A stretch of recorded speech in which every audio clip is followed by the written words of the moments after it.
everybody for being here this afternoon. I'm Stephanie Bowman. I have the privilege of serving as Washington State's Maritime Industry Director. I work with the Department of Commerce. I've been in that role for about 2.5 years. In my role, I get to work with all 75 of Washington State ports. I work with our shipbuilding industry, our commercial fishing, and basically anything that touches the water except Washington State ferries, thank goodness, if you're familiar with those issues. The reason you're probably thinking, what does the Maritime Industry Director have to do with what we're talking about today? Well, it has a lot to do with it because working with our ports, rail service is obviously absolutely critical to what they do. I'm glad to have that we have both of our class ones here and many of our short lines. So this afternoon's shift is going to be talking about freight rail and the importance of it to the Northwest economy. The title of our session today and the next session is From Green Farms to Green Ports. That might sound like a bumper sticker. I might sell those to raise money, but it is actually an initiative of Washington State that I've undertaken. There are three main pillars of that which you're going to hear about today. The first one is prioritized investment in supply chain infrastructure. The purpose of that is looking at our supply chain, where can we invest to make it more efficient, which leads to lower carbon emissions, and looking at rail service, things like looking at freight rail, looking at grade crossings are one of the #1 ways that we can do that. The second part of this initiative are policies that increase trade and goods movement through our ports for our Pacific Northwest shippers. And that's everybody from our agricultural shippers to our manufacturers. We want them to be using our ports here in Washington State.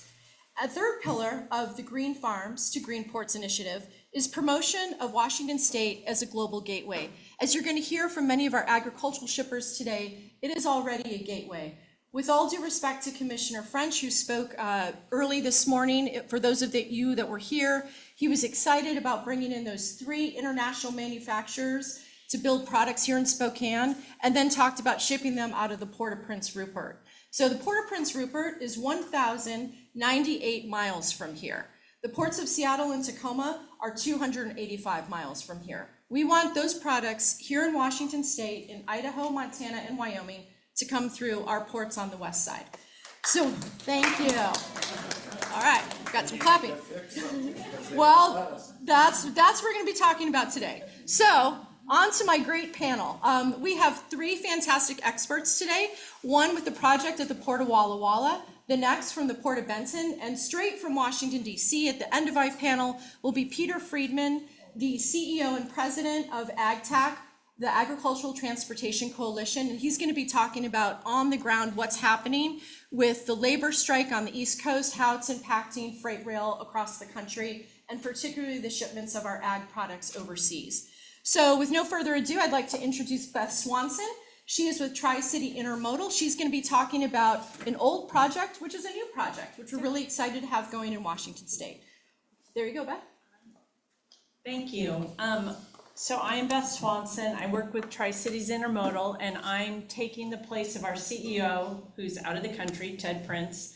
I've been working with him for 3 years, and you can go to the first slide. I'll show you. Next one. Thank you. So I'm going to talk to you a little bit about what intermodal is and what Tri-Cities Intermodal is and what they are doing. It is, if you're familiar with Eastern Washington, it's the old RailX facility. RailX has a big warehouse in Wallula, and we are running our business behind that. But we are looking for a tenant if you need storage, climate control. So intermodal is just very similar, passenger and freight. It's very, very similar. So this is a perfect way to bring both of our conversations together, what we talked about this morning and what we talked about now. When you need to go somewhere, you can go from your house, maybe you take a taxi or bus to take the train to go to work. So intermodal is the same way. It's the product, goes on truck, puts on rail to go straight to the port, or goes on a truck and goes to a distribution center. So intermodal is different ways to transport goods, all of us collaborating. So Tri-Cities Intermodal, where are we? So we are in Walla Walla County. technically in Burbank, Washington. We're right on the river, the interchange between the Columbia and Snake. We're right across the river from Pasco and about 30 miles from Porta Benton. So we're in that area proudly. I live in Walla Walla, so I'm pretty happy to have this business in Walla Walla County. And we are the only intermodal ramp in the state of Washington that goes east and west. So there are the other intermodals in the Pacific Northwest that you see here. We are the only ones that can do domestic and international, going east or west. We literally can get your product, egg product, or other commodities to the ports of Seattle, Tacoma, or any place else in the country using rail. So we are up and running, we are open, and have a great team. Free tours to anybody who wants to come by. We are a private company. Our investors have invested about $50 million in this project. And really, this is a generational company that we will be talking about 40, 50, 60 years from now that has really solved our transportation problems for freight in the state of Washington. So some of the other things, and Nicole on the other panel talked about it, and I'm just going to briefly you see here is highlighted NISA and Millersburg. Those are intermodal ramps in Oregon that were built, but they were built before we had they had rail contracts. They've never been opened. So she had touched on the importance of talking to the rail partners, and we see that in freight business also, that it's really important that you talk to your rail partners, and we have a contract with Union Pacific. So intermodal has a strong foundation in the state of Washington, so it's really exciting for us. 3 years ago when I took Ted Prince, he does not live in the state of Washington, to Olympia, and we walked into WashDOT. The director of rail walked across the room, shook his hand, and said, "Thank you so much. You are solving a problem that we've been talking about for 20 years, and I knew it would be private business that could do this." So we're really excited that Tri-Cities Intermodal can take all our freight and work with our different partners, cut their costs, and get our product to market. So we are construction done with different phases. We have a 2-year plan, a 5-year plan, and a 10-year plan right now. We are working closely with the Northwest Seaport Alliance, obviously, Tacoma and Seattle, shipping goods to their facility, and also bringing imports back to our facility. We are big supporters of truck. We are part of the Washington Trucking Association. We are members, and we are really discussing make truckers happier truckers. Can truckers bring their products to us in Wallula and go back and forth between the hay farmers, the potato farmers, and being home at night, not going through the pass, not getting stuck outside the ports and idling. Trucking is our partner, but rail is more efficient. It's better for the environment if we can rail the product to the ports or other parts of the country. We work closely, as Stephanie said, with the Port of Walla Walla. They are such fantastic partners. We actually rent the rail loop from them. There is existing rail there, and they've been great partners with us to finish this project that we started 3 years ago, and for the future and our future growth. They are definitely our partner in the expansions that we are going to be doing. So, though we've only been open officially about 4 months, it has been significant in our egg partners and other commodities that are coming on board. We are working with ocean liners.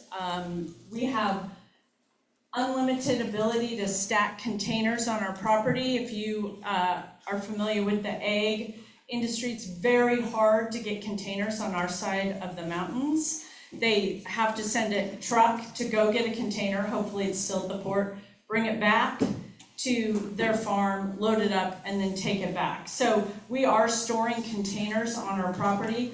We also have chassis. So if there's a trucker that doesn't have a chassis, we have chassis available for truckers to use to get their containers back and forth to where they need to go.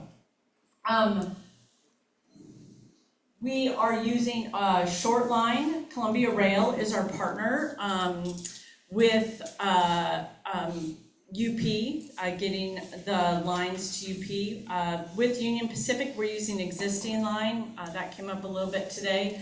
We're using existing line. We are open 24/7. We have an automatic gate. We're open 24/7 with the capacity to be open 7 days a week. The more product we have, the more lines we can use with the Union Pacific. So currently we're open 5 days a week, moving product with the ability to be open 7 days a week.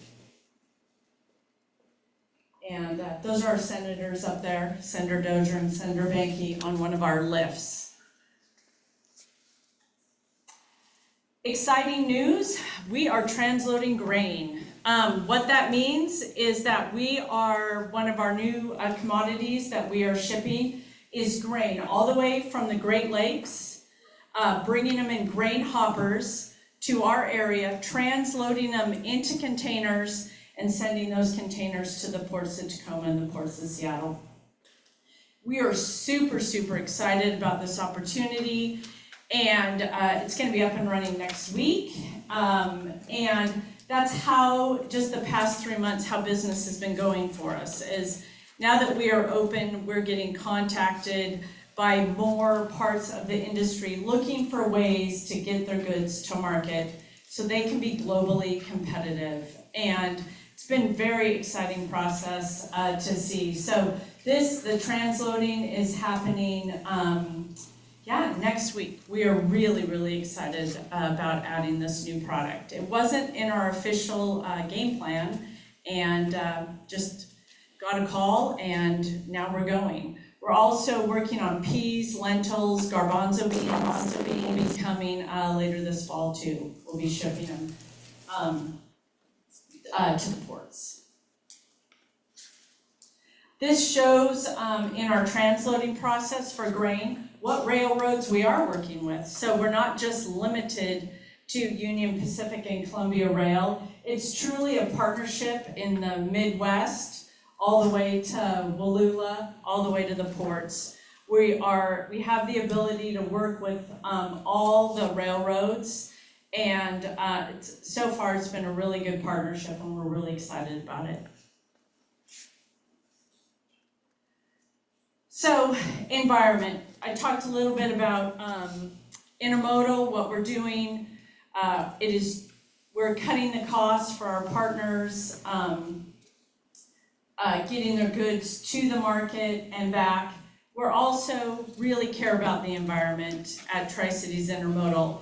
And there was a report that came out that said that maritime-related air emissions were decreasing in the Puget Sound, and we were really excited about that.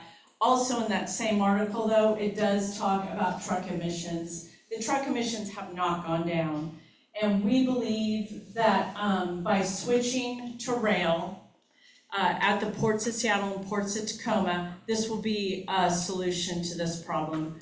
Our ports, if you don't know, were built for rail, and right now they're only using their imports and exports are only about 10% rail and 90% truck. And so we want to be part of that solution for the environment here in the state of Washington, is that by getting the containers on rail from Tri-Cities Intermodal to our ports and getting the cargo coming in on the carriers on rail back to us for transloading, we are really going to help this air quality emissions problem with the trucks.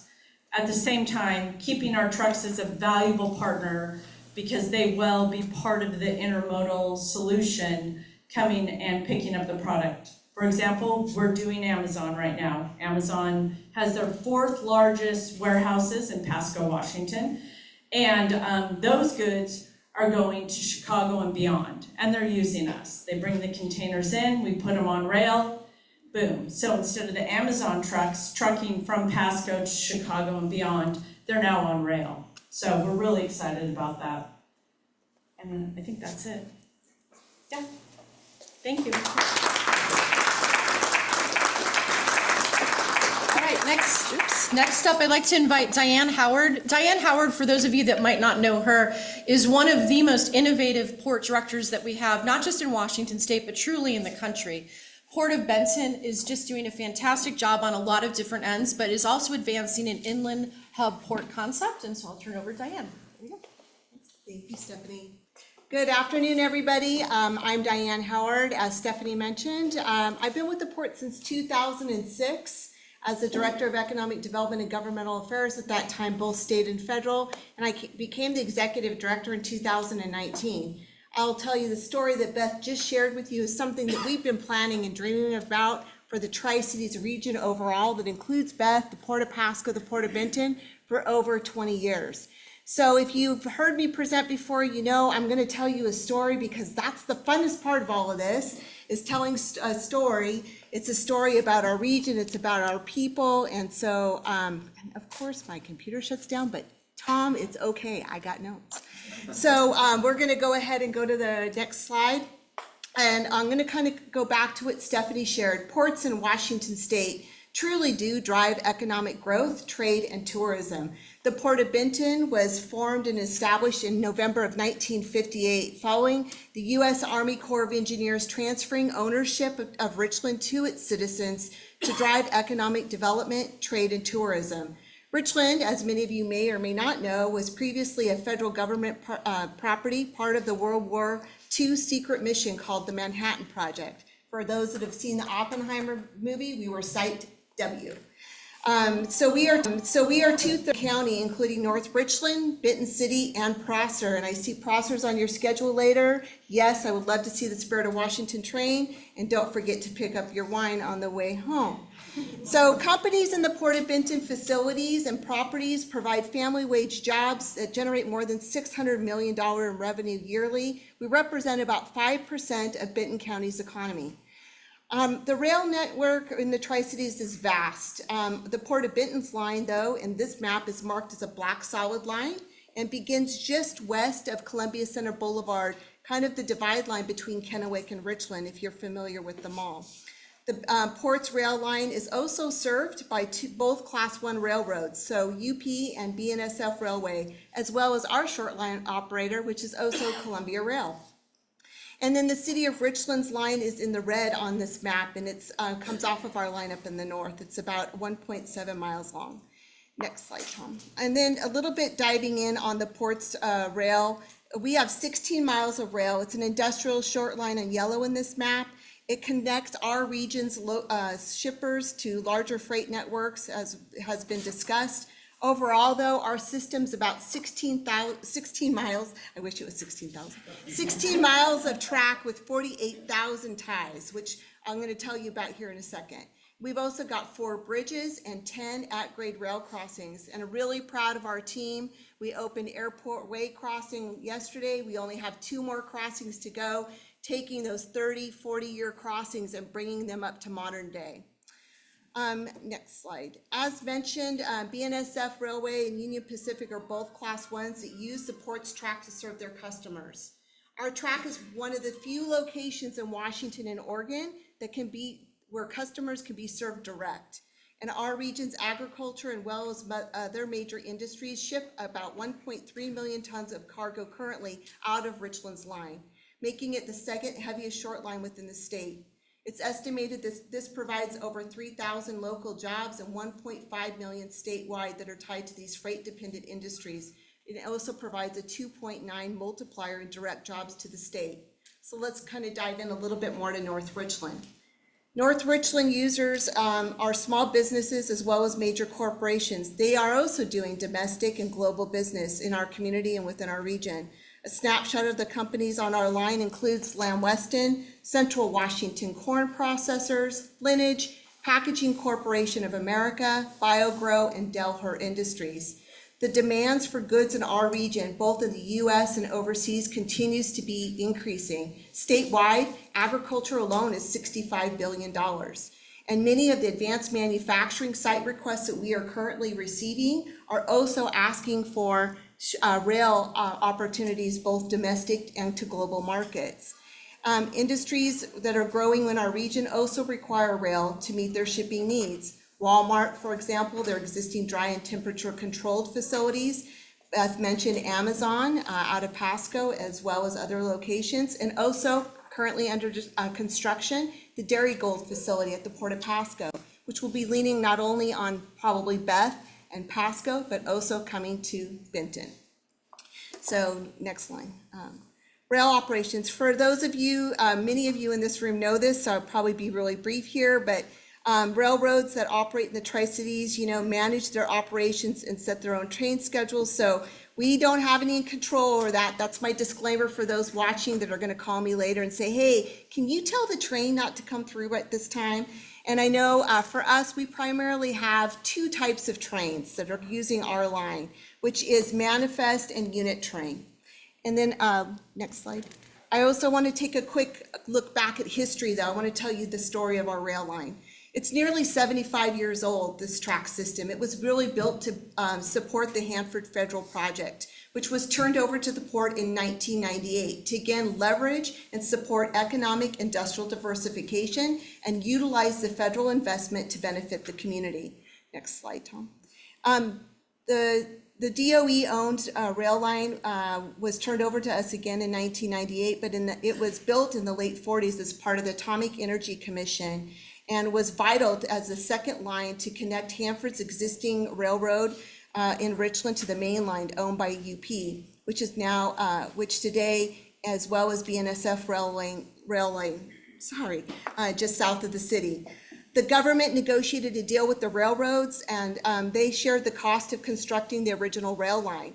And in August of 1949, the federal government started constructing the Southern Connection. This project was complete in May of 1950 and served Hanford's rail shipment needs for decades, carrying mostly coal and construction materials. Next slide, Tom. Also in the 90s, that's when the Department of Energy determined that they no longer needed the rail and began retiring the track. And then the port stepped in 1998 and received this investment, as well as some buildings and facilities. And to be honest, not much happened in 1998 until about 2013, when we really started to see the demand for rail increase. Currently, we're seeing about 30% of, again, all companies looking at industrial property asking and inquiring about rail.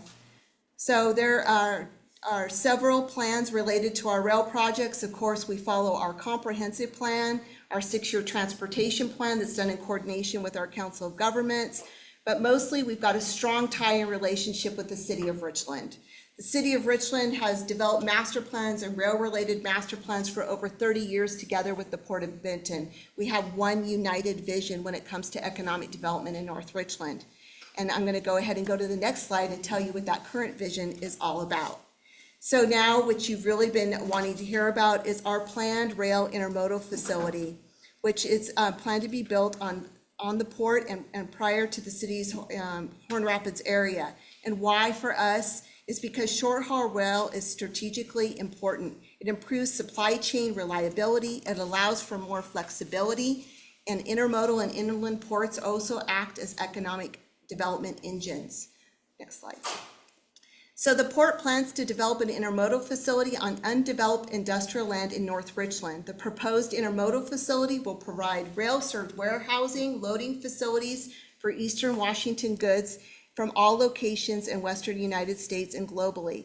The intermodal facility will connect shippers to move their cargo via truck and rail, and moving products to the Seaport Alliance in Seattle and Tacoma.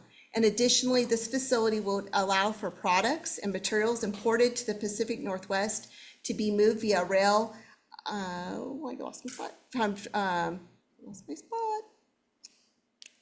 In North Richland, that's it. Okay, the project will benefit our local shippers. It'll also lead to additional private sector investment and create jobs. The community is also going to be benefit from the taxes generated and the jobs supported and the environmental benefits from shifting from cargo to truck and rail. The port and the city of Richland are also working on swapping industrial properties currently, and this is planned to be completed by the end of the year. So we're giving them industrial properties that we have, and we're taking on about 223 acres of property from the city of Richland. This exchange will be around land with an existing loop track that's going to be the space where we create this intermodal facility. And Tom, next slide. So why rail? This project's important again because of the demands of goods in Eastern Washington, and it continues to grow. The rail served distribution and the transload hub will provide companies additional capacity to get their goods to market. And the port's rail line again remains unique. It's one of the very few, again, in the state that's served directly by both of our Class 1 railroads. And the rail is an ideal transportation method because of the economically beneficial environmental responsibility and helps alleviate some of the current shipping challenges.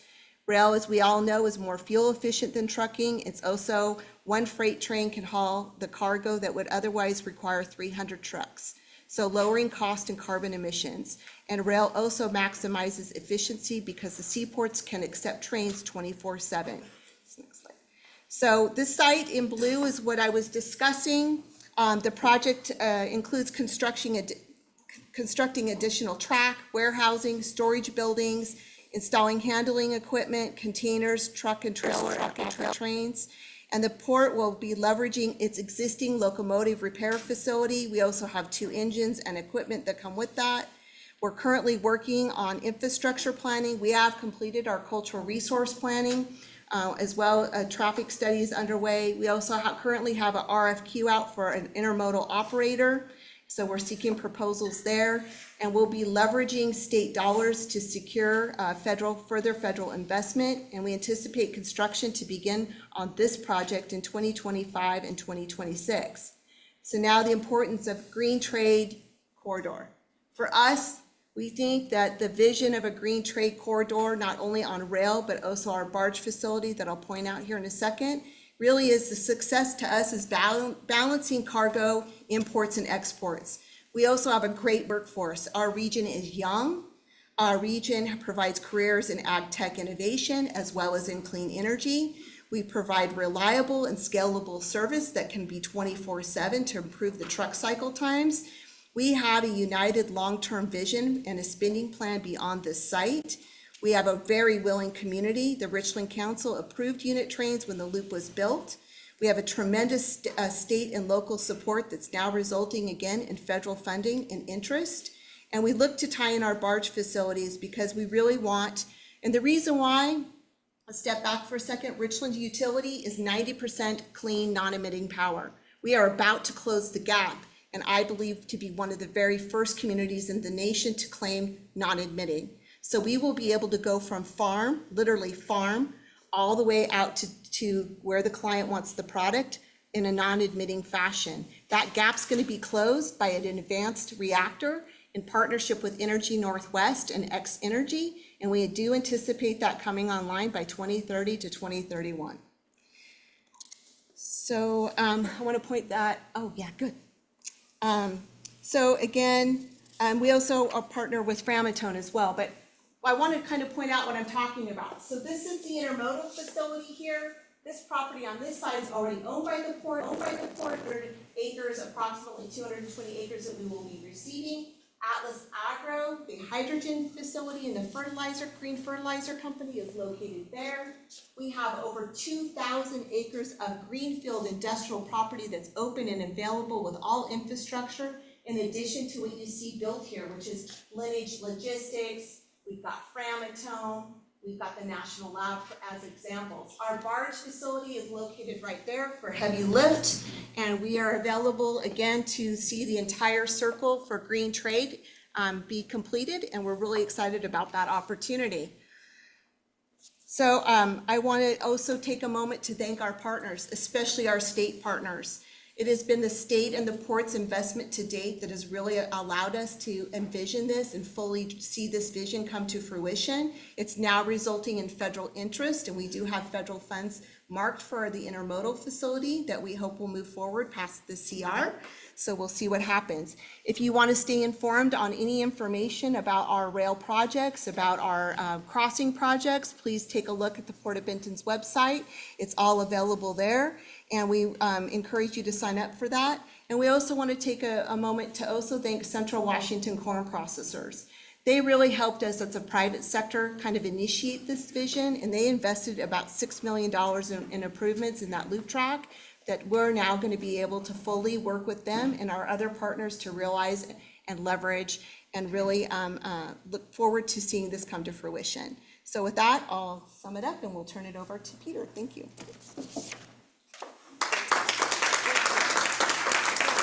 Tom, can you Peter on the phone? Okay, terrific. So I have the pleasure of introducing an old friend and colleague of mine, Peter Friedman from the Ag Transportation Coalition. He is the national expert on getting ag products to market overseas. You'll see him on MSNBC, on CNN. He's always the person that the national media goes to and members of Congress ask for his opinion on getting ag products to market. So he's coming live from Washington, D.C. He was unable to be here today, but he's got cutting edge news about what's happening in the rail and ag industry. So Peter. Well, thank you very much. That was a very energetic and compelling presentation you made. And I think this project that you're headlining has kind of been on the cusp for a while, and we're very eager to see it advance because it's all needed. Well, thank you very much for including me, and I'm sorry not to be there with you. But there's something called the East Coast strike. 60% of imports and exports into the United States now go through the East and Gulf Coast ports. A lot of people think it's all Pacific Coast, and it used to be, but a lot of it has shifted to the East and Gulf Coast. So it's really impacting everybody. And I'll give you an example of how it impacts a lot of people, and then we'll go into some of these rail service opportunities that would benefit the Pacific Northwest agriculture and forest products industry, as well as the whole nation, frankly, would benefit. Who would have thought that people who are producing, growing, producing, processing agriculture an hour and a half away from one of the nation's largest seaports on the Pacific coast, an hour and a half drive from the port where you could have the biggest ships in the world calling. And you would, instead of putting the things on that product, which I won't say yet, on a ship, you would instead put it on a railroad. You'd rail it all the way to Chicago, take it off of that rail or transload it from that rail to another Class 1 railroad and take it all the way to Norfolk on the Atlantic, and then load it on a ship over there and take it to the Mideast or Europe markets. That's what Blue Diamond growers decided to try during the COVID crisis, and they're still doing it because it works.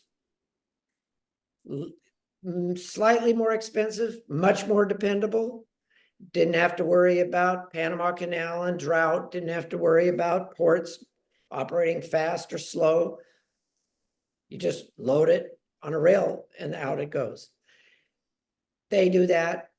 Walnuts, that's how California walnuts are going now, and so forth. So trains are returning to where they were about 50, 70 years ago as a preferred route in some cases, and for agriculture, for relatively low value agriculture, relatively low compared to the inbound consumer products that we get, almonds, walnuts, raisins, and so forth. They're pretty high value relative to other products, cotton and so on, but they're low value compared to Nikes and Adidas shoes, silk dresses and shirts for men, consumer electronics, all those are higher value. And so we expect them to be able to pay for the fastest route. We didn't expect that for agriculture. So now those products can't go out the East Coast ports, well, when they're in strike, They're still, it's very much in jeopardy. By the way, that East Coast strike is not over. The Wall Street Journal had an article this morning. I suggest everybody look at it because it'll impact commerce throughout the nation. Because a lot of cargo, agriculture included, grass seed, which is going to Oregon, other seeds that are going to Oregon and coming back from Oregon, vegetable seeds, all those seeds, they start or finish in the Pacific Northwest, and they go and start and finish in Europe. So they're going across the country by rail, back and forth, agriculture, Northwest to here. So what's happened with the East Coast labor negotiations is that the Wall Street Journal article that I just mentioned has the appropriate title. Now the hard part, automation. In other words, what we've seen before is a fight over wages. That's been resolved, the wages, but tentative until they get the automation fixed, and that suspension of the strike, if you will, expires middle of January. So middle of January, we could be back to where we are, and that will impact everybody else. So keep that in mind. Now, let me talk a little bit about the short run rail, and we just heard a lot about it. A lot of opportunity. All those big ports in the East Coast, New York, even Boston a little bit, but New York, Norfolk, Savannah, Charleston, all the way around to Mobile and Houston. So they all have multiple inland ports to serve agriculture exports and imports, because we import a lot of beef and protein now and other products as well, especially from the Southern Hemisphere in the off seasons, winter. They all have multiple feeder ports. On the West Coast, we have precious few. So we're talking the Pacific Northwest. Now let's talk about the major feeder inland port for agriculture that serves to bring cargo into the Pacific Northwest into Northwest ports. Minot, North Dakota. That's carrying soybeans from North Dakota, Minnesota, and so forth. And it goes across the Northern Rail, and it goes into the Pacific Northwest ports, Seattle, Tacoma primarily. That's a very successful one. That's ongoing.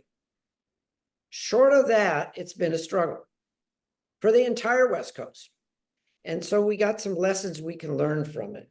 Pocatello in Idaho, you know, that's got primarily hay, forage, but it's also got other and potentially a lot of good reefer cargo, much better, can handle more weight, et cetera, than trucking from there all the way Seattle, Tacoma, or Portland. So that's one that works, but not huge volumes. It needs to have more volume of agriculture going to Pocatello to be loaded there. One is Burlington Northern Santa Fe, BN, that's Minot. The other one from Pocatello, the other success, if you will, that's Union Pacific. So those are going. Tri-Cities is getting underway. More work to be done. And I've actually been trying to help, and they have some very good people working there on that, and we have high hopes. But be careful, because there have been two in Oregon, one in the Willamette Valley, one in Eastern Oregon, Nissa, right on the border with Idaho, where the state of Oregon got very enthusiastic. They had a particular legislator who I think had an interest in them, but we'll leave that somewhere else. But the state of Oregon put millions of dollars into both of those. Neither has moved any cargo. Millions of dollars, not one container moved, because they didn't do their homework. They just thought we build it and everybody come, but they never got a commitment by a steamship line, an ocean carrier, to bring containers through that place. They didn't have what generally is essential, having a major importer, and what we just heard just now, and I was glad to hear it, that they are importers that can use this facility that's being developed in Washington State that we just heard about. But they didn't do the homework. Where's the big importer that was going to import cargo so that there would be containers to load? Well, oh gosh, we didn't think about that. Where's the ocean carrier who said, oh yeah, I'm going that way, I'd like to do it? In Pocatello, that was the Union Pacific said, there's an opportunity for us. We go right by there with some extra containers that we'd rather not haul all the way down to California. We'd love to drop them off there and then load it with cargo that can then be moved back up with a rail link already established to the PNW. Same for Minot. Burlington Northern wanted to do it. Here's a fact. Every port that we have is there because, is there because a railroad decided to put it there. The marine terminals in Seattle and Tacoma are there because the railroad at the time decided that's where they wanted to put it, not in Port Townsend, not in Olympia. They wanted them there. That's how they got there. The railroad decided that. Portland, the same. Same thing in San Francisco. Same thing. It's the railroad decides where to put the parts. So you've got to have a Class 1 railroad part of the deal. They've got to be enthusiastic. They got to be willing to put the product, their containers through that location. You can't just build it and they'll come, because the railroads won't come unless they want to, unless they see the business. So let's use a really good example. Mobile, Alabama. People said, God, I can't believe Mobile, Alabama is just shooting up in terms of the volume of cargo they move as one of the major ports in the United States. Well, where are they getting all that cargo? Well, they have a short line rail that goes from Mobile on the Gulf straight up to northern Alabama. And I've been through there. Where does it go? It goes to the largest Mercedes SUV plant in the world in northern Alabama. And so they have the import cargo coming in, parts, pieces from Europe and so forth. They're coming in from Europe, they're coming in from Asia, from China, the parts, and then they're being assembled in the plant in northern Alabama. So now you got a railroad that has to bring them from the ship in the Gulf all the way up there, short line. And then now you got all these containers, empty containers.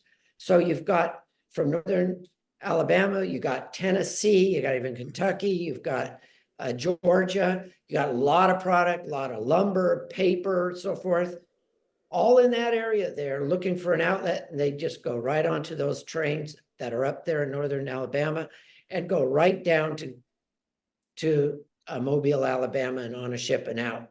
And so that got a lot of ships coming in there. That is what makes an inland port work, or the railroad on its own decides we got existing track that's running right by Minot, Pocatello, it's going right by there. We can, and we don't want to take empty containers any further than we need to. We'd love to drop them off, pick up your cargo, and then we'll continue on with them. That's what makes these work. But caution, how many millions of dollars did the state of Oregon spend on two facilities that never should have been built? And a number of us told the state of Oregon that. Anybody, in fact, anybody who knows anything, it doesn't take a lot of knowledge. Anybody who knows anything told the state of Oregon, don't put the money into this. And the state of Oregon does not have a lot of extra money.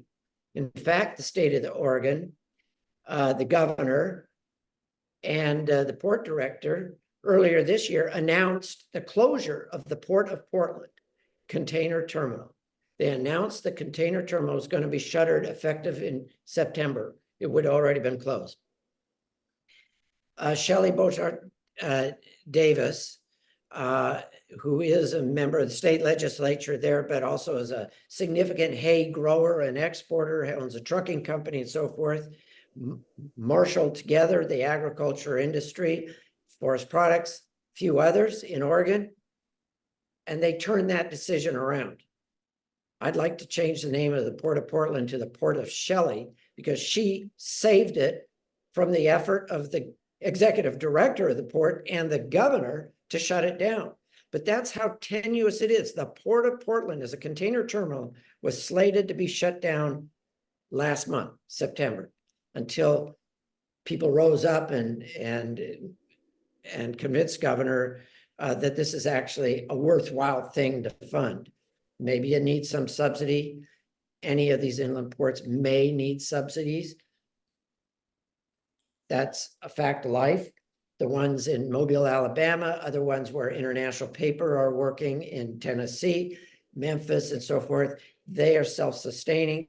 But it may be that it's a worthwhile project that employs a lot of people and keeps commerce going, that you want to have a state subsidy, but you don't want a subsidy of millions of dollars that moves 0 containers from Eastern Oregon from that and from the Willamette Valley facility.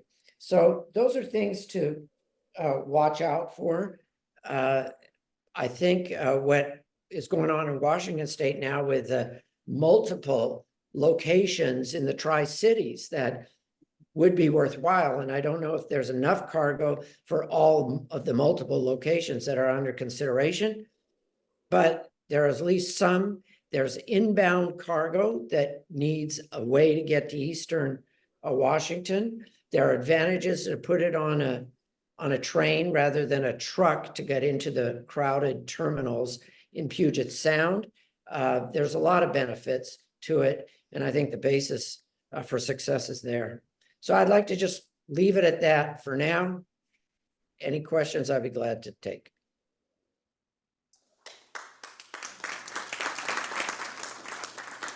Peter, thank you so much for that. I hope you can hear me okay. So Yep. we only have just a couple of minutes. Do we have any questions from the audience? Everybody's just sort of wowed here. Well, I'll start with one, Peter. We have several legislators in the room from Washington. I think there's probably some from Oregon, or they might have ducked out after your comments. Montana and Wyoming as well. So what advice would you give, Peter, to our state policymakers, in addition to what you've already said about investing in some of these? And I'd also maybe highlight as well your earlier comments about the partnerships, starting with rail, working with the ports, working with the customers, working with the state government. That's the only way these things come together. It does not come together one-on-one. So Peter, any comments on that? Yeah, I think people need to start with a foundation, and politically, the people get very enamored with things that are not the foundation, but are sort of the sexy topic. There's got to be cargo to load that makes sense to go to this inland location rather than drive it all the way to a port. Some products, much more, it makes sense to drive from Kansas City with a container load of chilled beef or pork that you need to get to Korea. It makes more sense to drive it than it does to put it on a railroad because it's faster. Shouldn't be faster, but that's the reality. It's faster. So that makes sense. But generally speaking, you want a proximity and got to be close. It needs to make sense. There's got to be a railroad with capacity. There's got to be a track that goes there. There's got to be a port to take it. And there's got to be a steamship line who wants to use that route and quote rates on that route. That's what you need. Did I say it's got to be green? It's got to be clean? That's secondary.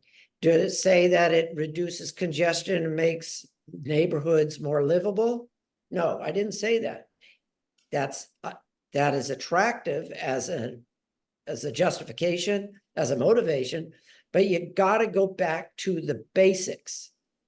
And the basics are just what I said. So if it meets the basics, you ought to get a bunch of grizzled railroad veterans in there who don't give a damn about everything else that I just mentioned, just want to know, does it pencil out? Get their buy-in first, and then layer on the environmental benefits, the lifestyle benefits, the noise, congestion, traffic, all those other things.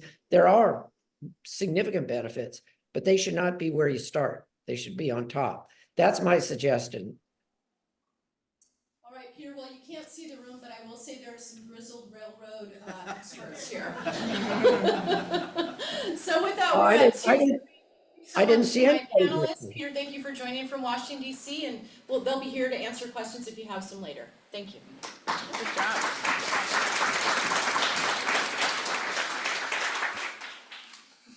Okay, we're on a roll. So Senator Winder, Senate President from Idaho, speaking of legislators, will bring his panel up. We're going to continue on the same theme of supply chains and green farms to green ports.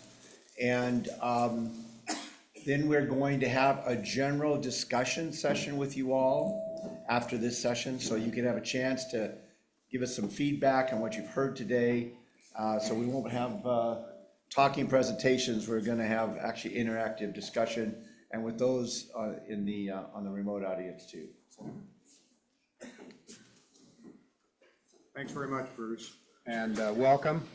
Welcome to our panel. I'll introduce them as we go along through the process. I was asked to make a couple of opening remarks, and I will do that on the basis of just a little background information on me and PNWER. How many are familiar with Pacific Northwest Economic Region? Most of you. It's made up of the provinces of Saskatchewan, Alberta, British Columbia, Yukon, Northwest Territory, Alaska, and then the 4 Northwest states of Idaho, Washington, Oregon, and Montana. We work on lots of different issues. I had the privilege of being president of the organization a year ago, and each year the president gets to establish a vision for the upcoming year, and that vision was to deal with what I think became very apparent to us during COVID, and that was supply chain issues. Supply chain issues of food. We ran out of pharmaceuticals. We ran out of baby food.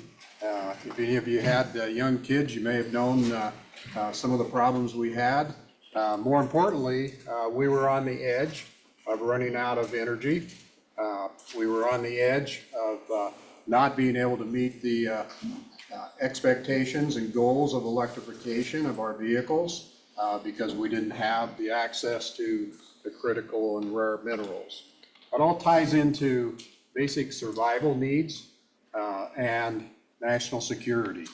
So as we think about these things, what we're talking about here today in supply chain really come right down to basic survival needs of our citizens and the national defense of our country, and particularly the economic well-being of our states and provinces.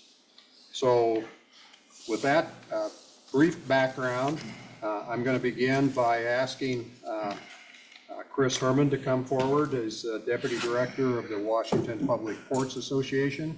And I want to thank Stephanie. I don't see her in the room, but what a great job she did just kind of explaining what Green Farms to Green Ports is all about. So Chris, welcome, and look forward to your remarks. Very good. Thank you. Thank you very much. Good afternoon, everyone. I am Chris Herman. I'm the Deputy Director for the Washington Public Ports Association. You heard a little bit about us. We represent 75 port districts in the state of Washington. If you're keeping count, that's about half of the port districts in the entire country.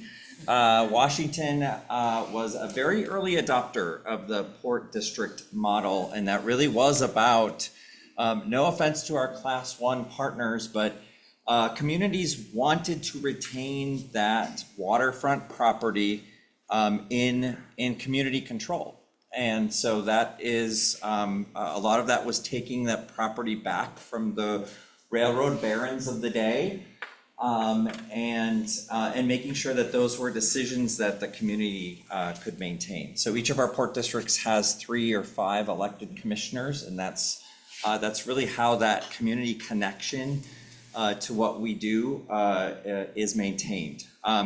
So ports do a lot of things in Washington State. If perhaps, I know we're on the opposite side of the state, but if you flew through SEA, that is the single largest, the Seattle-Tacoma International Airport, the single largest piece of infrastructure in in Washington Portland, obviously controlled by the Port of Seattle. So we do airports, we do marinas, we do tourism. You've heard a little bit about that. And so we control much of the industrial property, particularly here on this side of the state, on the eastern side of the state. And we are really that trade connection at the state. And so that is a big piece of what we do. But the number one thing that our focus is economic development. So all of my members, all of their focus is on creating that those connections to be able to support their local and regional economies. And so as we're talking about that today, that means a lot of infrastructure that goes into that. So when I pivot to rail specifically, we have port districts that own and operate rail. We have port districts that own rail. And then we have many port districts that are that obviously are a customer or have customers that are supported by a private sector, either Class 1 or short line railroad. The state of Washington has over 30 short lines in it, and about 90% of those short lines are serve a port district as one of their customers, or the tenants of that port district are customers. So I'm going to talk a little bit about what we as an association do on behalf of our members, and we're bringing them along to really look at first the data behind this, because as we go to legislators, both here in the state of Washington and Olympia or in DC, we need to be able to take to them some legitimate opportunities. And so we just heard Peter talk a little bit about challenges that maybe a lack of planning could have overcome. And so we're doing some of that on behalf of our members right now. I'll talk just a little bit briefly about that. And then I'm going to really kind of talk about sort of the four nexuses, if you will, and kind of lay the groundwork on what we do as far as trying to find those dollars, those cents, those nickels in the couch cushions to make sure that our port districts can complete projects that they're working on. And I'll walk through a couple of those examples. So right now, the Washington Public Ports Association is working on an update to what we call our marine cargo forecast. And this is a forecast of really trade that we're doing globally. And it's been a document, it's been a tool that we've used since the 1980s. And so we're right now in the middle of this update. We're a little late. We're about 7 years. We try to update this about every 5 years. And so we're right in the middle of this. And this is really an economic analysis that we're doing to look globally at what the opportunities are for Washington State. But second to that is making sure then that if we're forecasting particular trade through our marine terminal ports on the West Coast and in the Puget Sound and on the Columbia River, that we can support that. The landside investments support that. So as port districts, we love all of our modes. We have ports that are reliant on the waterway system, on the river system here in the state. Obviously, trucking is the most significant way things move. And then thinking about where we are, of course, we're all here in the Pacific Northwest. We are a long way from everything else in the U.S., and so rail is exceptionally competitive option for us to send things. So as we're updating our marine cargo forecast, we're making sure then that the investments that the state needs to make to be able to support the trade that we're seeing can be accomplished. And we run the gamut. We're talking a lot about agricultural products, really significant piece, not just for the Pacific Northwest, but once we deepened the lower Columbia River to 43 feet about 10 years ago, we have become the #1 cereal grains export center in the country. All of that flow from Minnesota along the northern tier routes is is going through Portland, Kalama, Vancouver, Longview. Those 4 port districts are seeing the majority of those cereal grains. And so that's a really great example of about $120 million investment to deepen the Lower Columbia that has resulted in billions of dollars of private investment in the state and has really created a lot of jobs, a lot of longshore jobs at those port districts. So as we pivot next year with our marine cargo forecast, we'll be completing that in the first quarter of 2025.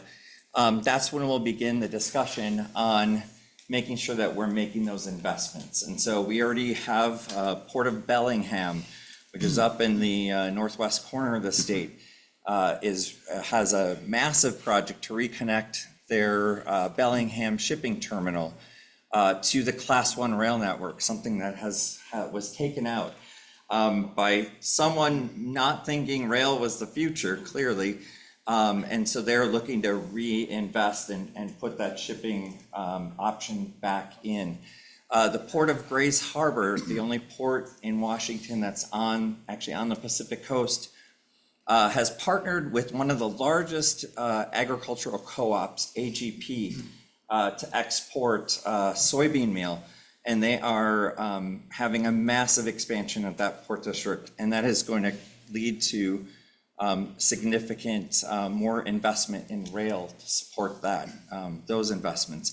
We've seen significant investments at the Port of Vancouver, and there's also a large I believe it's $150 million project right now at the Port of Longview to double or triple the amount of track that they have to receive these shuttles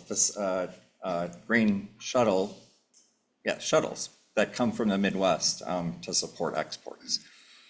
So just quickly on the four pieces, we're thinking about economic development. So there are a lot of opportunities that many ports are looking at. I'll use Diane's story a little bit. We have both clean energy projects being developed in the state of Washington, as well as really there's a lot of development around clean fuels. So right next to Best Place, we're looking at potentially a sustainable aviation fuel production facility that will clearly require rail. As Diane talked about, Atlas Agro is going to revolutionize and create a green fertilizer.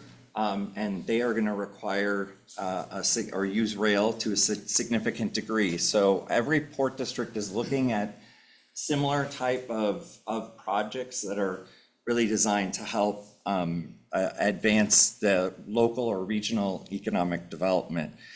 Short line, we've talked a lot about short line infrastructure. I feel like I've been saying this in my entire career. We're still in the same place with short line infrastructure in a lot of cases. Underinvestment over a long period of time, still needing to bring that investment up and make sure that those, a lot of that infrastructure was retained so that community could have that economic development mission continue. Without having that infrastructure invested, though, they are not going to get the kind of investments that they need along that short line to really make that pencil. And there are some things here in Washington we could do around land use as well that would help support that also. Choke points. We're talking a lot about potential Class 1 choke points. I know that a lot of investment's been made in Washington and in the Pacific Northwest. BNSF has double-tracked the Sandpoint Bridge. It's a significant investment, really, really amazing. Would love to hear how they got that because my folks have a hard time getting their projects permitted. But really significant investments that are helping to drive additional train flow to the region and really helping to make us more competitive, which is really one of the main goals, and I'll talk a little bit more about that tomorrow. And then community-focused investments. So we have been strong supporters at the Ports Association of even communities like Spokane, where we see the funnel coming together. A lot of you guys know that term.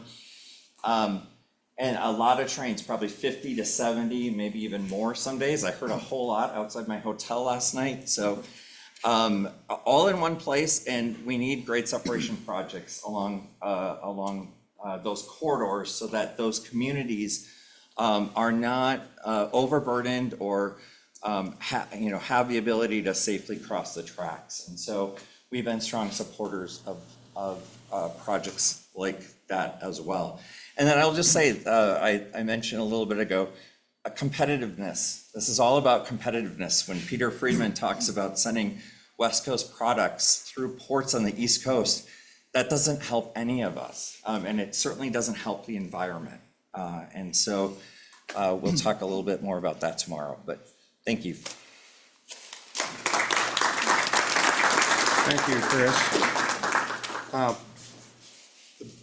When we did the double track at Sandpoint, it was in cooperation with Burlington Northern.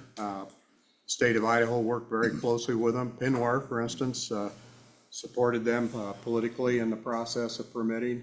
And one of the things that we're very proud of in Idaho, it's easier to get permits in Idaho than probably any state in the Northwest.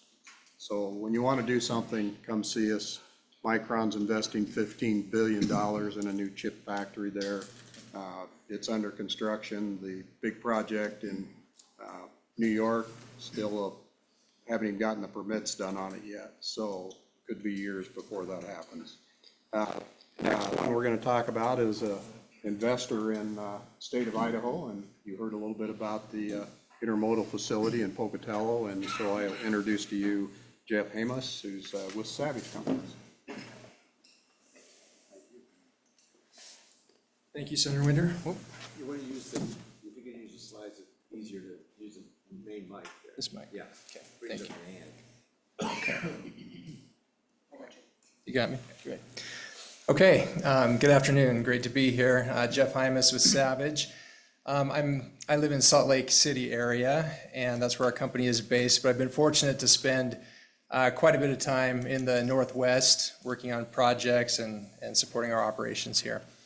In fact, about 9 years ago, I was out in Washington for an event that we were helping to sponsor, and I took my 14-year-old daughter with me, and she fell in love with the Pacific Northwest. And fast forward to today, and she lives in Seattle, and I had a great visit with her this weekend, and I decided, well, I could either rent a car and drive to Spokane, or I could take rail. So I rode Amtrak for the first time getting here today, and yeah, today I arrived at 12:30, but it was in the morning. It was an awesome experience, though. I really enjoyed it.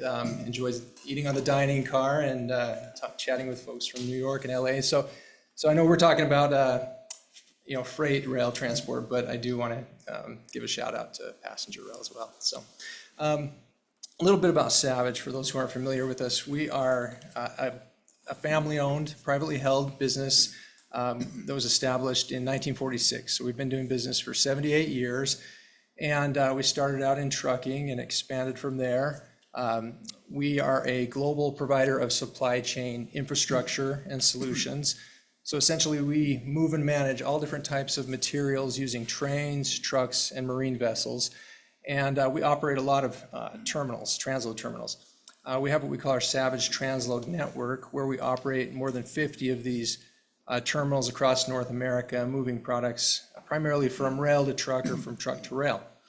And someone had mentioned before, we talk about the rail network, that there still is a role for trucks, and we believe that we still operate trucks. But what we think is the right balance is using trucks for those first and last mile deliveries, and then utilizing rail as much as possible for moving products and materials over long distances. So that's really been what we highlight as we propose new projects in different areas.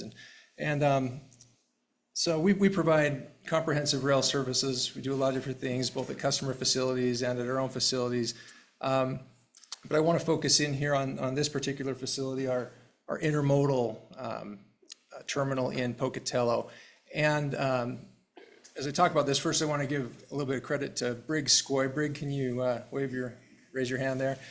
The guy who looks like Matthew McConaughey sitting in the back there. But Brig was really the person who made this happen. It wouldn't have happened without him, working with a lot of others as well. But there was a problem that existed in getting agricultural products, hay, grains, oil seeds, and other products from Idaho farms to ports where they could be exported. And what was happening is ag producers and shippers, they were either having to truck these products all the way down to Salt Lake City to get on the rail in containers, or they were having to drive trucks all the way out to ports in Southern California, or in some cases, driving all the way up to ports in the Pacific Northwest.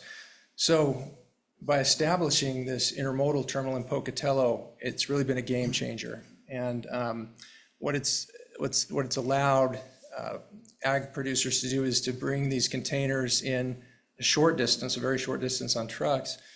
We have the equipment there to lift those containers, put them on rail cars, and then they go out on the Union Pacific lines on the track to Northwest Seaport Alliance ports in Tacoma and Seattle, where they're exported.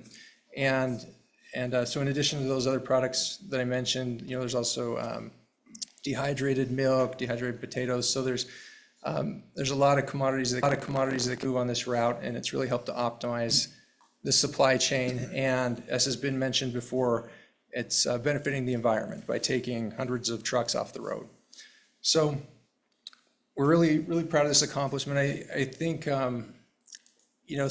speaking to some of the things that Peter just mentioned in the last panel there, one of the things that's made us successful with this project and also in other projects, such as a new multi-commodity transload terminal in Cedar City, Utah, or a newly approved short line railroad we'll be building in west of Salt Lake City that was just approved by the Surface Transportation Board earlier this year, is really partnership.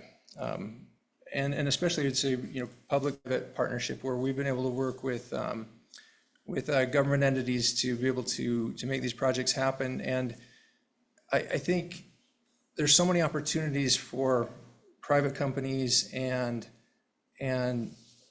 state and local government to work together on projects that can be beneficial for everyone, because like in our case, what we're able to bring to the table is expertise on the industries we serve, on supply chains, on markets, things that some of the government partners we work with may not have on their own.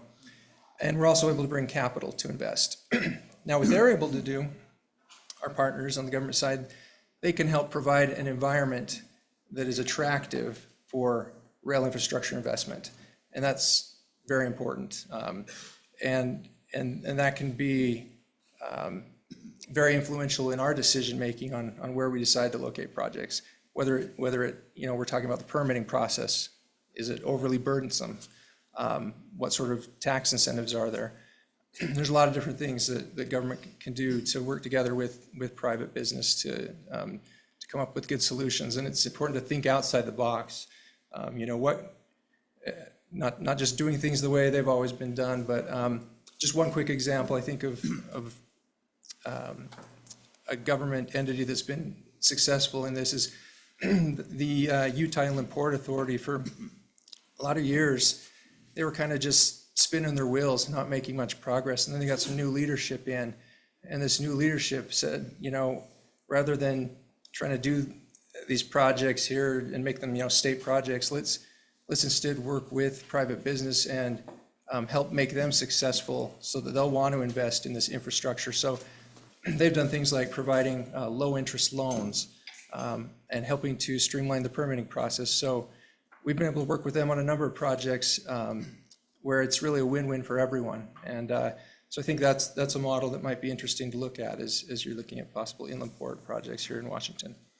A lot of other things we could talk about, but I do think just real quick on sustainability, one of the things we do at Savage, we are really working to help advance renewable fuels, both the the production and distribution of renewable fuels. And for example, we just built a $400 million soybean processing plant in southeast Kansas, and rail is a huge piece of that. We also have a transload terminal in Stockton, California, that's a gateway for the distribution of renewable fuels into the state of California. So rail can play a huge part, not only in benefiting the environment by taking trucks off the road, but also by encouraging infrastructure investments that support the development for renewable energy. So we can answer any questions later. Thank you. Very interesting, and thank you very much, Jeff. Our next speaker is Patrick Boss. He's a lobbyist for the ports and short line railroads. Patrick? You can use that one, or you can use this one. No, I can use this one. I do have my slide up there. Oh, thank you.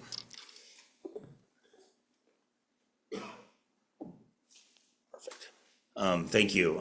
Patrick Boss from Moses Lake, Washington. I do a lot of work in Central Washington with several ports and also with a couple of short lines. I also represent a set-based refrigerated intermodal carrier. So kind of involved across the board in a lot of different issues. I work with Chris Herman a lot, actually Peter Friedman quite a bit, and a number of people in the room. But I kind of wanted to talk about a few specific things. And I see Kyle with Adams County, so I know it says Grant County on there, but some of it's going to be about Adams County as well. But you know, one of the things that we're seeing more and more as the I-5 corridor has gotten more congested, there's not a lot of ground left on the I-5 corridor as more and more companies are going down the I-90 corridor now. And so we're running into a lot of kind of new projects that maybe we didn't see 10 or 15 years ago. Quincy is a really interesting port that I represent. They're on the BNSF main line. In fact, they had intermodal service there, eastbound service for several years.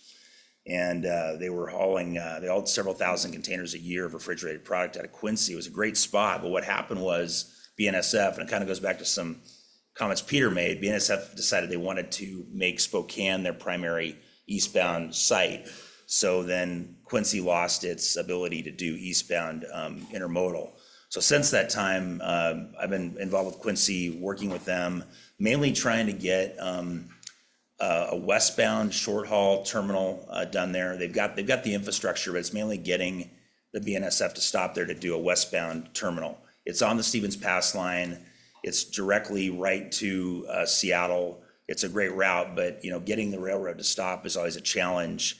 And what's interesting, and what I find, you know, when you get into policy issues, Grant County is the largest agricultural county in the state. It's I think the fifth biggest in the country. I think Yakima is the sixth biggest. So you've got all these agricultural products that have to go over Snoqualmie Pass in the wintertime. Quincy would be a great spot to put a lot of that product on a train and send it to Western Washington. It's right off of I-90. But as what we're seeing though more recently though is because, as I said earlier, the I-5 corridor is getting more congested. More and more companies are going down the I-90 corridor. Today, Winco, or about a week ago, Winco Foods started breaking ground in a huge distribution center in Ellensburg.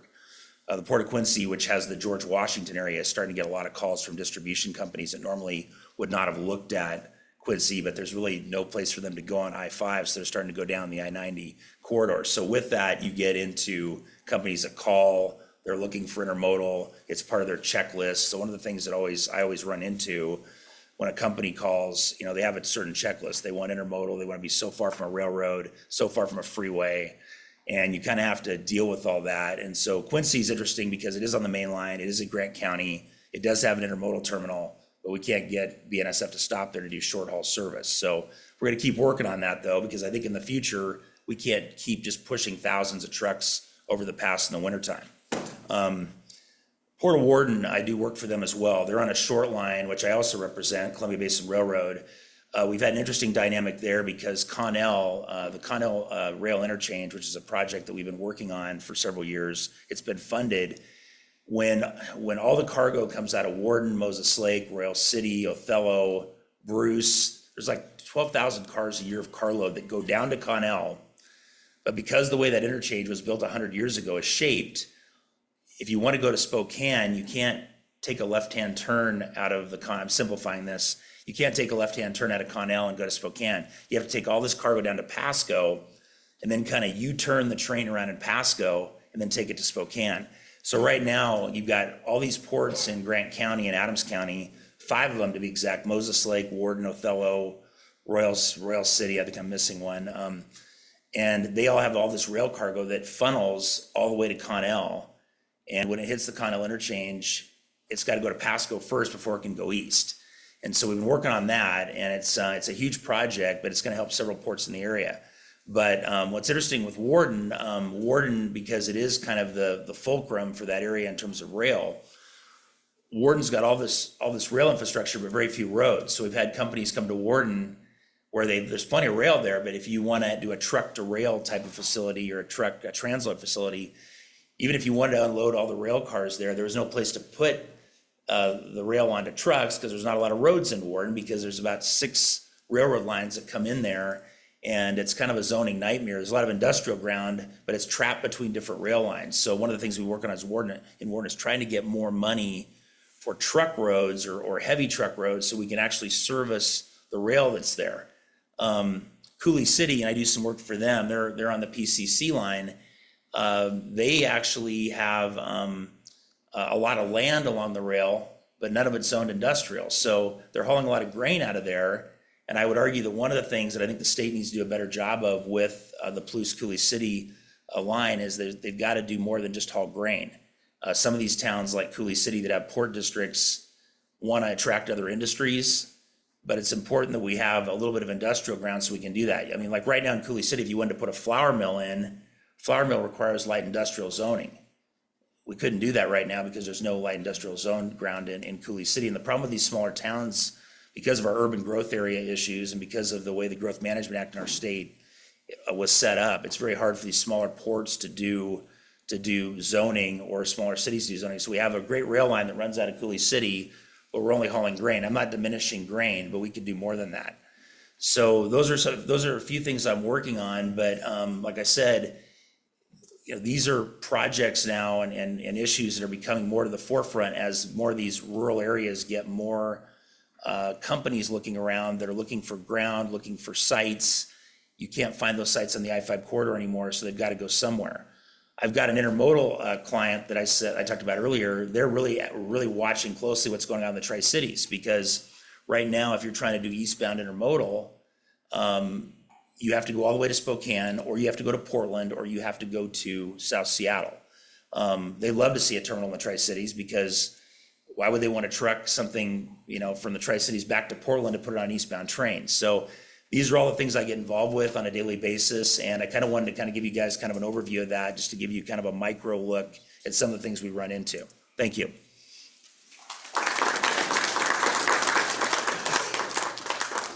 Thanks, Patrick. Nothing's easy, nothing, or is it? No. And we find that in all industries, it seems like, but particularly as it relates to transportation, meeting our nation's needs. Our next speaker is Matt Hubler with Watco. Watco is a very important operator in the state of Idaho and throughout the United States, and we're privileged to have you here with us today, so thank you. Thank you, Senator.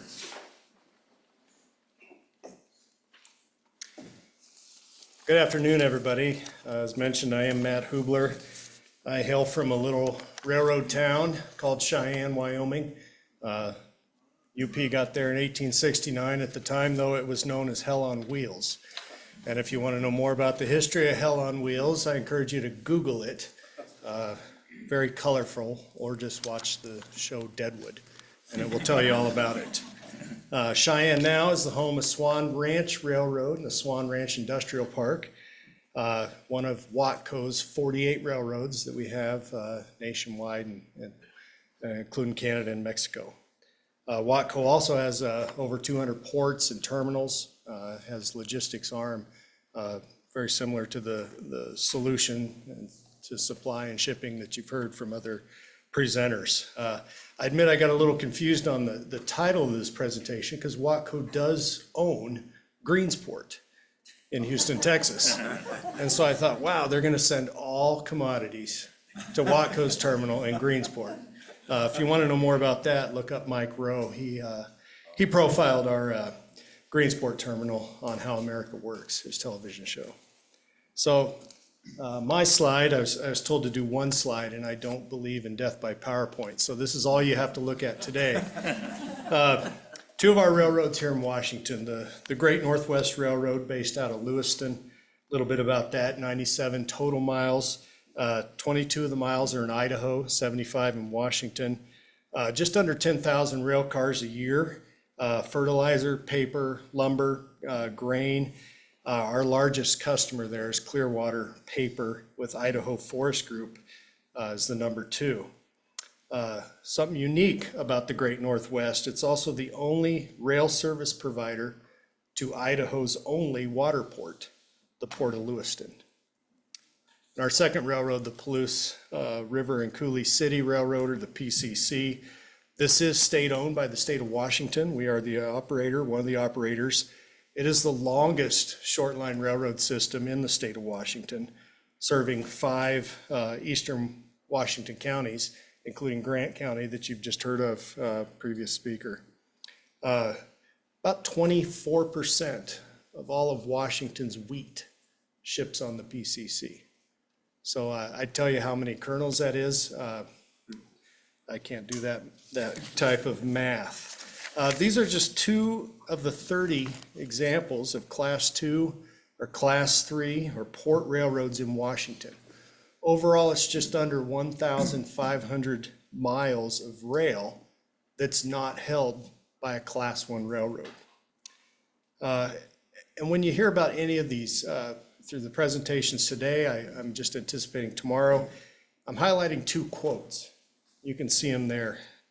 Consistently, it comes up as short lines and port railroads are an essential link to the supply chain. How many of you remember the toilet paper shortage of 2020? You know, don't be embarrassed. It's okay.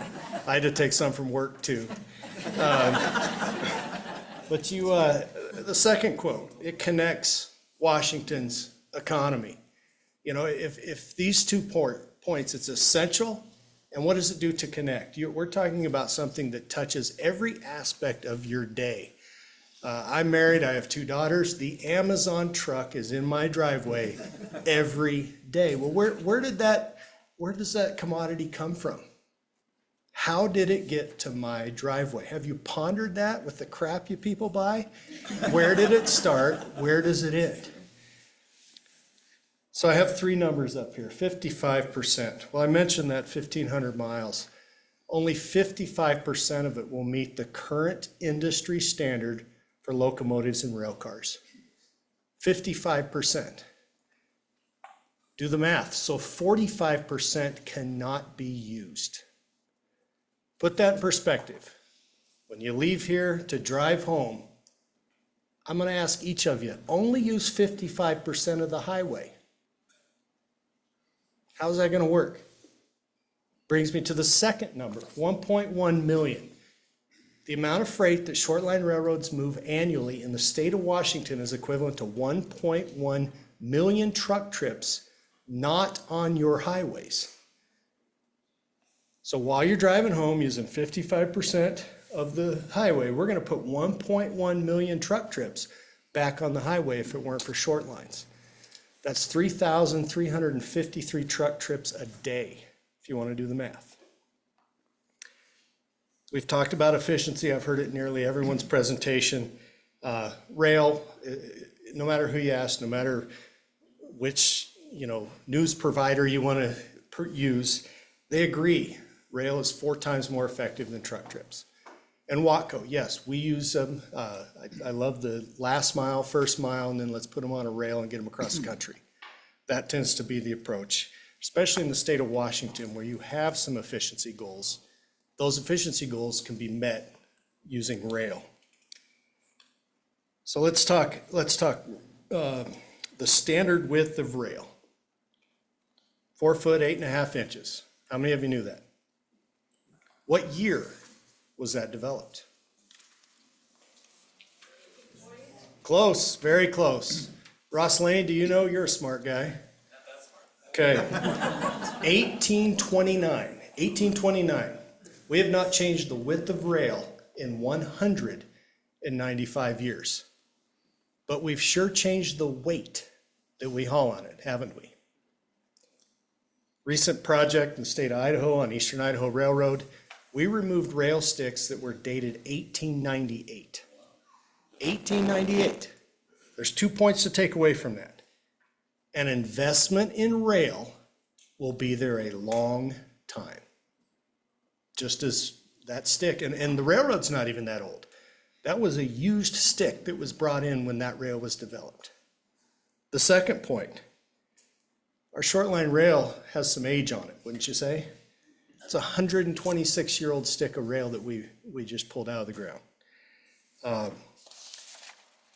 Which brings me to the final words here, the 2025 Short Line Railroad Modernization Act, and I'm going to read to you because I have 2 minutes left.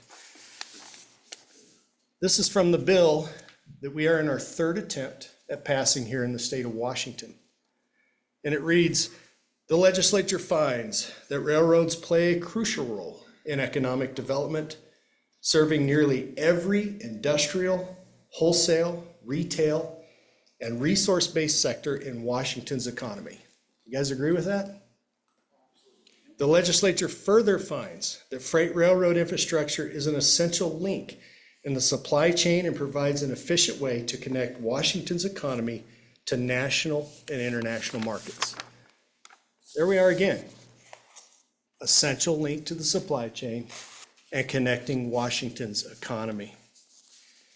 And to the state legislators in the room, or you guys online, to the county commissioners, to the planners, thank you for attending. Thank you.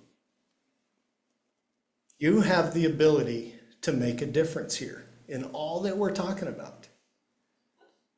As I mentioned in Washington, this is the third attempt to pass such legislation to invest in short line rail, to put modernization language in the books.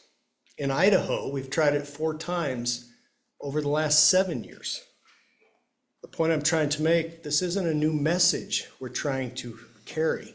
We know our rails are stamped with 1898 dates on them, and we're trying to avoid the inevitable. And so I'll finish with this question. When did Noah build the ark? When did you build the ark? When it started raining? How many of you think when it started raining? How about when he was waist deep? Neck deep? Or when he was in over his head? No? When did Noah build the ark? We know the answer. Before the flood, before the rush came. And so I'd leave you with, what are you all doing to beat that rush? Thank you.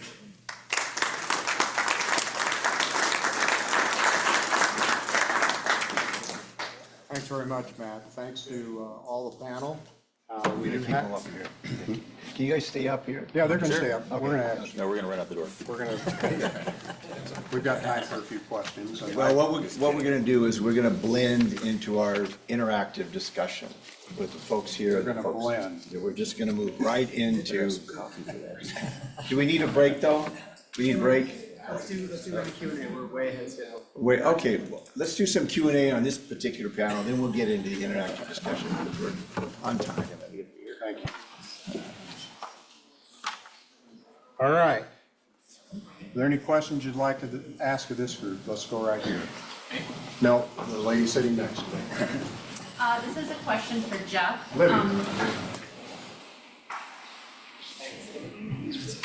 This is a question for Jeff. Can you tell me how many days a week service you have in Pocatello and how many lifts per year you're doing and what the growth rate is? I could, whoa. Give it a second. Hello? Yep. I couldn't tell you, but I know somebody can, Greg. This is getting in a little over my, Lifeline. Can you repeat the question, please? How many days a week service do you have and how many lifts per year and what's the growth rate? So it's a daily train that goes by Pocatello, by the Union Pacific, coming from Chicago on the way to the ports of Seattle, Tacoma. We're not served every day. It varies honestly, depending upon when empties are loaded in Chicago and when they arrive to us. So that same train that performs the service with the empties also takes the loads. And lifts, we're under 10,000 lifts annually, so we're pretty small. But there's a lot of opportunity for growth there, and we see that growth happening every year, so.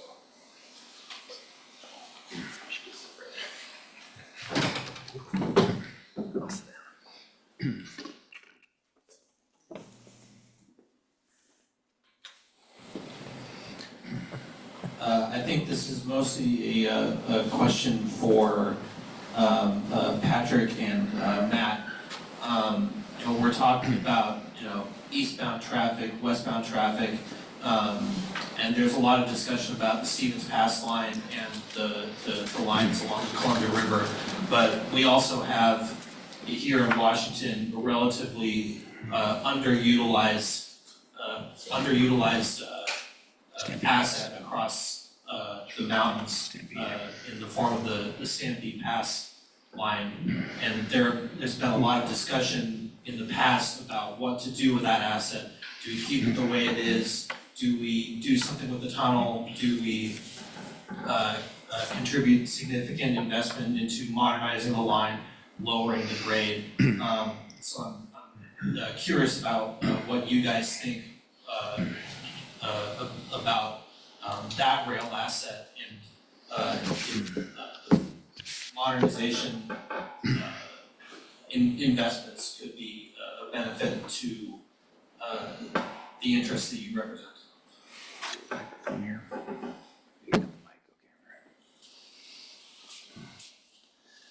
Yeah, I grew up in Yakima. I know a lot about that line, a lot about the issues involved in that line. In fact, Columbia Basin Railroad used to own that line and then sold it to the BNSF. Yeah, I think that line, I think they do need to work on the tunnel. I think when you've got 24 to 28 trains a day that are going over Stevens Pass, you've got the same going down the Columbia River line, that's gonna keep increasing. And so the Stampede Pass line, I believe right now has about 8 trains a day. So that would actually open up the Yakima Valley, the Tri-Cities to a direct westbound route. Problem is, as you guys well know, it's a single stack tunnel.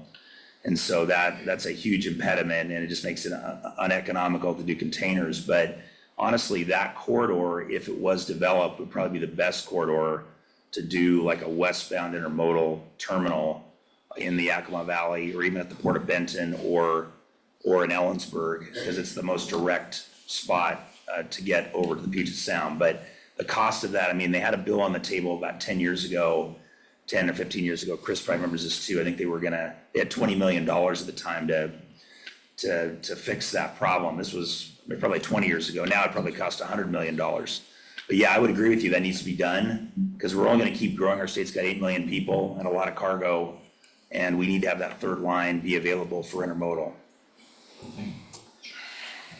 Yeah, so I would just add, I think what drives this rate is, and the state rail plan for a number of cycles has highlighted east-west capacity in the state of Washington as a critical need. And what we've seen, particularly in the Columbia River Gorge through the Columbia River Scenic Area, is a lot of limitations, a lot of lawsuits on potential expansion of rail through that corridor. And that's the risk, right? That's the preferred route that the class would want to take. But if we're not able to expand rail through the scenic area, then we absolutely will critically need additional rail capacity running east and west. And that does mean making, I would say, because I don't know if we need to crown it or if we need it necessarily for containers, but we need added capacity on that route for sure. And since this was so well answered, I'm actually gonna answer a question you didn't ask. But it has to do with, as you just said, what do you do? Do you invest in infrastructure or do you not? And I will tell you, from a company with a nationwide footprint and working with numerous communities, counties, state levels, there are rails that work great as rails to trails now. But I'll tell you, there are also communities that wish they had their rail back. And that it's not just a place to go ride your bike or walk your dog, so. Other questions? Yes, let me give you a mic. Or you got it? Okay. Speaking of the idea of having trails back, a couple of things. One about the old BN line that goes from Cooper to the Lower Columbia Plateau Trail that could be connecting short lines to Pasco. What about investing in restoring rail to that really like less than 1% grade piece of corridor? It feels like that's an asset that we can't really afford to lose in the long run. So that's one part of the question. And then Waco, Great Northwest, you've got a great railroad, and you could be carrying a lot of grain down the Snake River, but you have to interchange at Reparia or Air Junction. What would happen in your business model if the water levels were brought down the river and they relied on you, that grain needed you to carry it? Could you do it? And what do you need to get it to port if you can't, or are you completely screwed and you're completely dependent on interchange at Air Junction? Thanks. Good question. That's a great question, actually. Someone write that down for me. Yeah, so to your first point on 1% grade, new line, I don't know if you guys heard, but there's some legislation we're proposing here in the state of Washington that would incentivize that type of work, where I would spend the dollar first, and then it'd be a 50% tax credit back from the state. And I bring that up not just to hit through my talking points, but think about it. We have a choice as a company where we spend our capital. There are 12 other states with this legislation on the books that double the bang for our buck. And so is that our top investment as a company? Would you guys do that? If you spend a dollar for dollar or a dollar for, hey, they're incentivizing this type of economic development. You know, Jeff had mentioned one of their company's facilities located on a line in Kansas. That's a Watco line. We invested in that rail system. We brought it to 286 through a federal CRISI grant. And guess what? All of a sudden, a $325 million soybean crushing facility showed up. That's not an uncommon story on reinvesting in rail. So there's your, what would I do? I admit I'm not familiar with the grade you mentioned. On the Great Northwest Railroad, yeah, I don't know enough about your water levels question. I attend a lot of those meetings and I listen. That's the point we are as a company now. I don't know what we could run down the Snake should water levels change. I'm sorry, I don't want to lie to you. As a company and the leadership that we have and our team members, we're going to take a hell of a run at it, but and do the best we can. But again, that takes an infrastructure that can support the modern rail car and locomotive, and we're just not there yet. So that's my best stat, and I'm here till 4. Other questions? Got time for maybe one or two more. I think time for one more question. Thank you, great presentation. I guess just listening to this morning and the desire to have more passenger rail, but listening to this afternoon, it seems like we're really pushing the limits of the condition of the resources that we currently have. And then last month I was at CSG, and we got Washington State, 4 of the tribes, I think, Oregon State, and the federal government have a memorandum of understanding to rip off those 4 or 5 dams, which you just brought up, will bring even more needs for use for cargo and freight.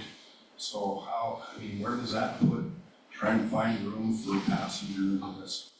Or help me understand. Well, as I mentioned, when did Noah build the ark? And I appreciate your water reference. I have one too, so. One thing I never knew about Noah was that I never understood that he never seen it rain before. Most people don't realize that.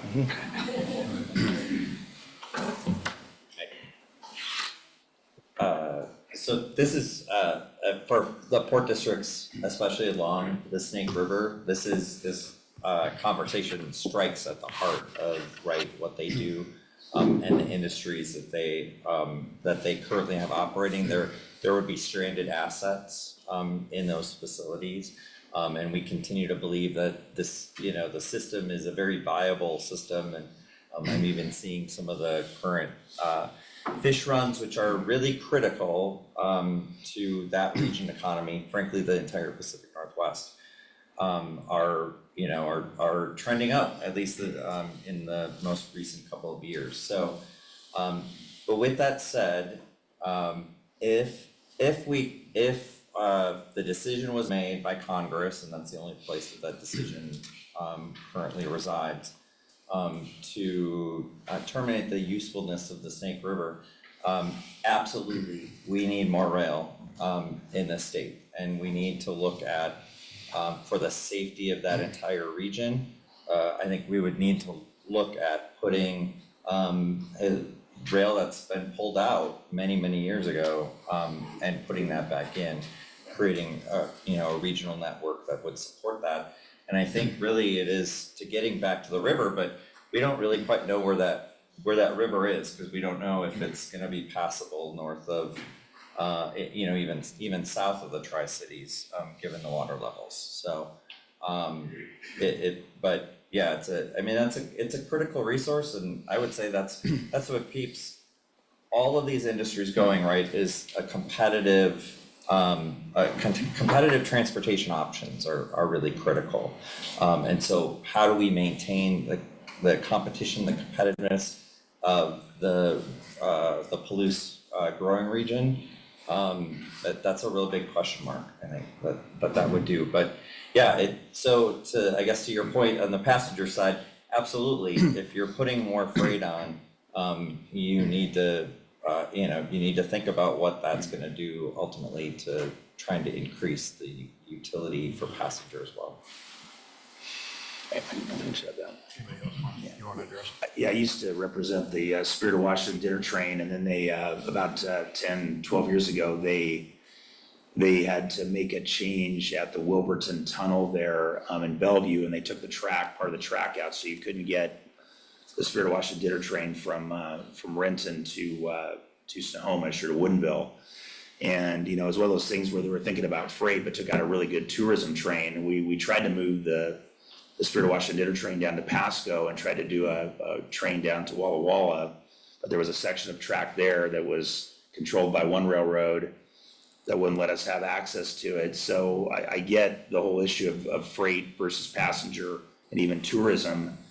And unfortunately, there's not a lot of good answers for that, other than we need both, and maybe in some cases, we're gonna have to figure out ways to take some of these other older rail corridors and somehow convert them to passenger. Regarding the Snake River, I would say too, the one thing I'd be worried about there is if they start doing drawdowns. Now, they don't have to breach the dams, if they start doing drawdowns more often, we wanna have barging, obviously, but if it gets more erratic and they're drawing down certain pools, you definitely want to jump to, so you can get your freight out of there. So I think it's kind of a dual strategy. You keep improving the rail, you fight the drawdowns, fight the breaching, but you almost have to have a dual strategy there, because if something were to go haywire, you need to move a lot of stuff to rail very quickly. Well, thanks to each and every one of you for your participation. Great panel. It's my honor to moderate it and meet all of you, and thank you for that.